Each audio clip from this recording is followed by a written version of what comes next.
Welcome back, folks, to Let's Replay Mystic Quest, and when last we left off, we discovered that Sky and her mother are seeds of the Tree of Mana, which goes a long way to explaining how Sky's mother was able to help the Gemma Knights defeat the Vandal Empire all those years ago. Unfortunately, we also found out that Man was not who he said he was, and was in fact Julius in disguise. I know I built this up to be something that's exceptionally obvious, but when I was younger I genuinely didn't know that was going to happen the first time round, and it was a big surprise. What wasn't a big surprise is the fact that Julius is far more powerful than Jim, and was easily able to stop Jim from rescuing Sky. Julius is now going to Glaive Castle in his airship with Sky, and we're trying to give chase. We need to head further west, and to do that we need to go through Gaia's mouth. To do that, we need to have silver equipment, and to get that, we need to go into the mine. There is a cart here that we can use, a minecart specifically, and all games need a minecart section. Unfortunately, this needs to be oiled, so we're going to equip that oil and then get on the minecart. And the minecart section will begin immediately. Unfortunately, there are spiders everywhere, and the spiders will poison you. So having heal equipped is a good idea. We need to hit various switches to change the route that this minecart is taking. Not this one here, we need to hit this one, there we go, now we're going down, and this one. And by doing that, we head in this direction, and unfortunately there is a massive drop here. And once again, Jim falls a colossal distance. But I'm sure he'll be absolutely fine. And sure enough, he is. And who's this but what? Wow, are you okay? Ouch! Oh, doesn't look like we're okay. Oh, we are okay. Thanks. Do you know this cave well? Looking for silver? Let's go together then. My name's Watts. Wait, are you Julius in disguise? Who's Julius? Never mind then, let's go. I trust you implicitly. Watts attacks with his axe, but his ask is something quite special. I have very useful things. Oh, do you? Why don't you give them to me? No, I'll just sell them to you. Yes, we're in mortal peril in this cave, surrounded by enemies, and Watts will only sell you the items that you need to survive, not just give them to you. To be fair, he has a lot of really good stuff. He has X-Cure, which is better than Cure, he has Pures, Eye Drops, which cure Blind, Soft, which is also very useful, Moogle, which cure Moogle, Soft, by the way, cures Petrification, and Keys. He also has Mattocks, and we're going to be needing Mattock most certainly. It's a good thing that we have a lot of them. We're going to Cure now because we suffered a little bit of damage on our journey to this area. And we are now in the second true dungeon of the game, and there are some very tough enemies here. I don't remember which enemies require... Ah yes, he throws axes, that's what he does. They are quite powerful. We're going to need quite a lot of Mattock here. We could buy some Mattock, but Mattock is no cheaper. He doesn't even give us a discount because we're helping him. So we're going to have to use our own Mattock. Fortunately, we have 14 of them. There we go. Now does this enemy... Yep, this enemy can get hit by the chain. That is fine. We're going to head this way. Hello, you! You're an enemy from a previous dungeon.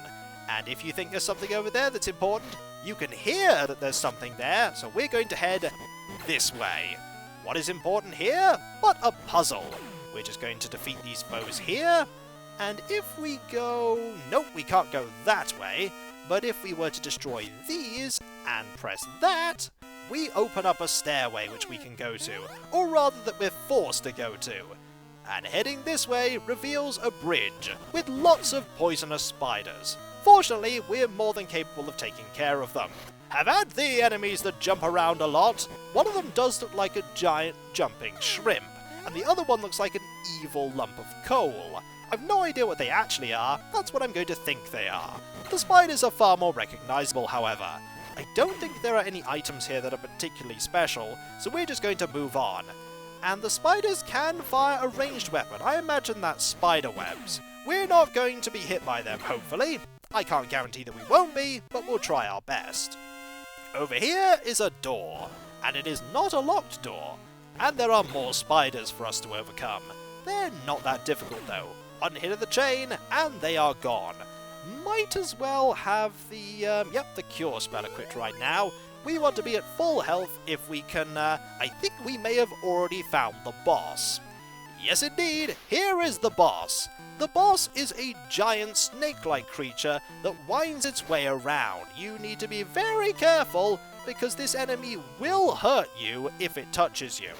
And you need to make sure, you don't get hit all the time because you will get chain hit if you're not careful with your positioning. If we keep moving around though, we shouldn't really get hurt. It has a particular pattern that it always sticks to. And as long as you can memorize that, you should be okay. I have pretty much missed most of this dungeon. I don't know if you can actually go back into it, but I'm pretty sure there's nothing especially valuable there. Alright, we'll just heal up some more. We are running out of mana. We do need to be careful of that. But I think we've pretty much seen all of its pattern already. We do have a long range with that chain after all. Alright, Watts, are you going to help me out? I'm just going to throw axes randomly, is that alright? It's not really. I'd rather you help me out in a more direct manner. It's pretty direct, throwing axes around randomly. Actually, that's entirely indirect. Well, it does help a little. And this corner seems to be quite a safe place that you can just stand so that you don't get hit. And a few hits here and there, this giant snake will eventually fall. Just need to take it very carefully. I actually didn't know that you could stand here and be entirely impervious to all of its attacks. It doesn't have any ranged projectiles. Some of the later bosses will have ranged projectiles, and they are far more dangerous. The Hydra had one too, but it was a very easy to predict ranged weapon. There are other bosses where it's far harder to avoid them. I'm thinking of one boss in particular, a very important one actually. Alright, we can't hit the body, that does nothing. So we're just going to hit with the chain a few more times, and the boss is gone. And its head does hurt you. Defeated Megapede. And there is the item that we were looking for. The silver. Excellent. And we immediately get out. I'll take it back and forge armor and swords. Gaia will let you in if you wear silver stuff. Come see me at the dwarf cave. And no, he doesn't give you a discount. You have to buy all of the equipment. I do think we can go back into here though if we choose to, but there's no real reason to do so, because we can get a full set of really good equipment from the dwarf cave now. Armor made entirely of silver. And no, don't ask me why that is good, because armor made of silver should be really, really ineffective. Silver is a poor material for making armor. It's heavy, it's soft, and it's just really rubbish. Alright, we're going to get a level up and we're going to select Wisdom. Our stats are 16 across the board. Marvellous. And I don't remember that cave being as short as it is. Ah well, I'm sure I didn't miss anything super important. Some of the dungeons mainly rely on you not knowing where you're going. And I think I'll keep the chain equipped because we're going to need it later. Alright, we'll just hit you, and you, and you as well if you eventually stop. You will eventually stop. There we go. You are gone. And you will be gone as well, foe, as soon as I can hit you. Goodbye. And the dwarf cave should be nearby, and these enemies are also nearby. Hello. Goodbye. Hello, dwarf cave. Nice to see you again. And we're going to go and find Watts. Remember that room where I said there'd be somebody there later? There is Watts, busy working away. I made some things out of that silver. Already? Yes, I'm a really good blacksmith. And I forged it as well. Would you like to see what I've got? Certainly. Take these and you can pass through Gaia. And when he says take these, he means buy them. There is a silver sword, a silver shield, and a silver suit of armor. There isn't a silver helmet as far as I know. We're going to buy that, we're going to buy this, and we're going to buy that. They are really expensive, but they are quite good. We're going to equip the sword. With the chain we have 26 attack power, but with the silver sword it goes up to 30. The shield doesn't give us any more defense power, but it does mean we can block better projectiles. The silver armor, on the other hand, boosts our defense to 29. Not bad at all. And now that we're wearing woefully ineffective armor that for some reason is better than iron armor, we're going to go to Gaia. I'm sure we'll be allowed in now, and now we are armed with a sword. I completely forgot that for a moment, and tried to use it like the chain. That really won't work. Gaia is over here, We just need to move north 1 square, and we should be able to go in now. There we go. It doesn't matter that we're wearing an iron helmet, just wearing a silver suit of armor and shield with a sword is good enough. This is another dungeon. It's not a very big one, however. Need to be very careful though, because we have a much lower range. Alright, we'll just hit you. And, oh, 1 more hit. I'm not used at all. Oh, we found some gold! Unfortunately, we can't make gold armor with that gold. We will be finding gold armor later, and that is even worse than silver armor.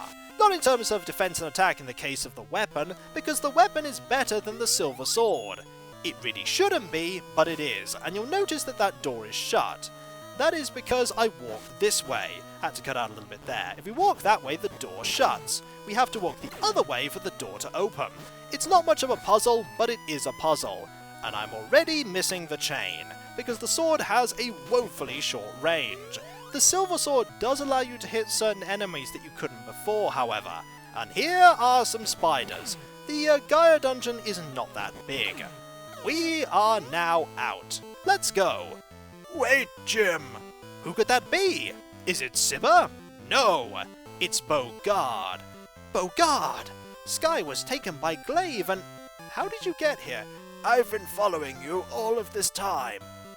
Why?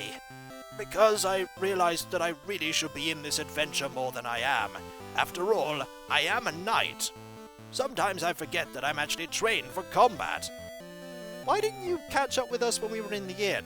Well, I was a little bit busy fighting all the monsters. But I thought you said you were a trained knight. Look, I had to grind for gold so that I could get that battle axe. But he said it was a one and only battle axe. You fell for that trick too, did you? Darn it! Yes, I know. It's clever. Sibba told me about that. Julius is good at disguising. But don't worry, we can save her. Wait, if you knew that he was good at disguising himself, why didn't you tell me at the beginning? I honestly didn't think it was that important. I really should have told you. You really should have. Glaive's airship is refueling at a lake up north. I'll come with you and help. Let's go. And now we have Bogard. Bogard is armed with a sword, and when you ask, he only gives you one piece of advice. Gemma knights can use the special powers of weapons. Try and see it when your willpower is full. Oh, I've done that many times already. You have? Does that mean I'm a Gemma knight? Yes, it does. How am I a Gemma knight? I've received no training. Look, it's just something that you are or aren't, okay?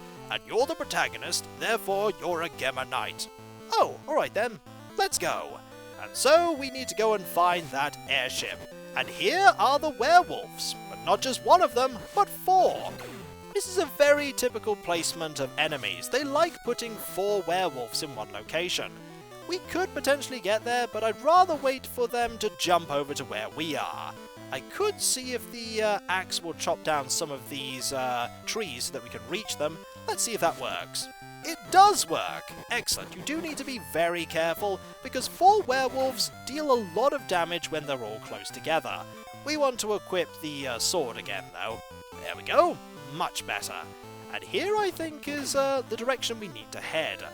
Up and along. And there is a fish that can turn invisible. I imagine it's actually the fish going underwater, but it looks like the fish is just turning invisible. Bogard is actually really good with the sword and deals quite a lot of damage. We're going to be having to rely on that later when there are a lot of enemies. And this foe refuses to get close to us. That's okay. Ah, there you are. Excellent. Now you are dead. Let us move forward and... Ah, hello! These are enemies that we'll be meeting a lot later on. We'll just hit you a few times. There we go. And what is in here? But an inn. We don't need an inn right now, so we're just going to move on. We could go this way, and this way leads to the other side of this location we were at before. We headed north before to get to Gaia, and there is Gaia. If we head this way, we'll find more of these foes, and maybe we can chop down these trees to get to them. I don't remember if we can, it's worth a try. And the answer is no. No, we cannot. We are heading in the wrong direction. But every foe that we defeat is more experience. Let's go, Bogard. Do you know where you're going? Maybe we should head this way, up this small passageway to the north. I knew we had to go this way. And we can't defeat those with Bogard's weapon, but I think the silver sword does a good job at besting them. Level up. Select your growth type. We're going to select power here, and we're going to open this up and find an ether, which is good. And I don't think that we can reach that thing there from this angle. We're probably going to have to equip the battle axe and either chop our way through here, which we can't, or we're going to have to find a more long-winded route to get to there, because I think that is where the airship is. If we go that way, it leads back to here, but there was another area that we can use to make progress. And that is here, because I bet we can chop down those trees. The game selling us the battle axe early on is an omen of how often we need to use it. Let's see if we can chop these down and make progress. And we really need to equip that sword again. That sword is just far better. Now our attack is 32, and because we have the silver shield, we can resist those ranged attacks quite well. We'll just defeat you, and heal, and grab this gold. We'll be selling that gold later. Heading north will get us that much closer to where the airship is, because we want to get on that airship and rescue Sky. You hit here, have at thee! And thee was had at. Marvellous. We want to head north here. We're getting that much closer. Just a few more screens and we'll get to the next dungeon in the game. The dungeons come thick and fast at one point, and unfortunately we are on the wrong side here. We want to head even further to the, in that direction. Or we can head this way if we can chop a route through these trees. And can we? We can. That's very handy. You need to be observant of your surroundings, because my first instinct was to try and find an even more roundabout route, when in truth, you didn't need to. You just need to be careful here, because these do hurt, as you can see there. We took 27 damage from getting hit, and this enemy has moved farther away. But that's okay, we can eventually hit him. We're not going to, however, because we're going to use the chain to get over to that area. Just need to wait for this bar to go up, and hooray! You'll catch up later, Bogard, I'm sure. We want to head in this direction, and use this pole to get up there, so that we can continue to progress. Don't mind me, giant human-sized hedgehog monster! We're just going to head in this direction. And the chain won't hit these, but the silver sword will. Let's be very careful though, because they do hurt. They are very slow though, so you don't really need to worry about them quickly moving into you and dealing damage. And I think we want to go into the center here, because going to the center will get us into that airship. Alright, just need to make sure that we're not going to get hit by lightning, and by heading this way and avoiding that fish enemy, we will get to the airship. Just need to go, I think it's up here? There we go! Here is the giant anchor that is being used to moor the airship in this lake, which makes me wonder just what they're refueling with. Are they refueling with water? Are they refueling with oil? Who can say? Either way, we're going to board the airship now, and the airship has a lot of really dangerous enemies. Remember that Watts was selling Moogle potions? Really should have bought some of them, because some of the enemies in this area can inflict the Moogle status, and it dramatically reduces your defense and means that you can't attack for a short duration. That will get you killed if you're not careful. I hope you're not afraid of heights. All Gemma Knights are not afraid of heights. That rhymed. Yes, indeed. I'm also a poet, and I was not aware of this capability. Gemma Knights also have the ability to survive colossal falls without taking any significant damage. Oh, so that's how I was able to survive that massive drop down the waterfall. Yes, it's never really explained to anyone, but it's sort of taken for granted. And so, we'll move on, and defeat this foe here, by flying across the screen, only a very small distance though. There are more foes to best. There will be pretty much foes all over this airship. They anticipated that we would arrive. You're not a foe though. A girl is being held in a room in this airship. Well, thanks for narrowing down that it is this airship we're looking for, and not a completely different airship. We're just going to leave you in peace and move into the dungeon area of this airship that has brick walls for some reason. You'd think that having walls made of brick would really stop it from flying, but they fly just fine. Maybe they use magic to fly. But when we come back, folks, we'll explore the airship searching for Sky, and I'm sure, just like the last time Sky was kidnapped, we'll be able to rescue her just fine and escape with no problem at all. Or maybe things might go horribly wrong. Julius is on this airship after all. But with Bogard, we can definitely win. Wait, did you say that you're going to fight Julius? Well, we'll have to, won't we? Oh, good luck with that. What do you mean? Oh, nothing. I'll just let that sink in as we go through this dungeon. So I'll catch you next time, folks. And I'll see you then. Later.